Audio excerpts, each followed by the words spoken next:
Słuchajcie, nadszedł dzień, w którym wszyscy z nas coś mają, a jedna osoba czegoś nie ma. To ja. Co? No guzik. Wika, opening.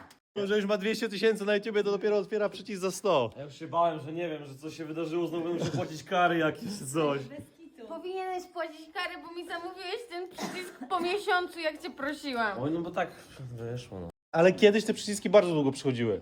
Teraz szybko przychodzą, ale... Nie no, teraz też tak długo przychodzą, przy zamówieniu miesiąc temu ja pewno słyszę. Nieprawda. Rick to wszystko pakuje. Nie, mi nie pakował Rick.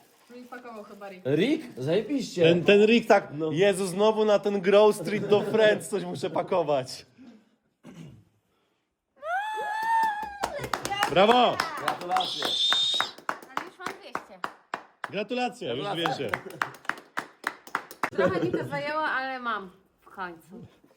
Powiedz, żeby subskrybowali jeszcze. Subskrybujcie.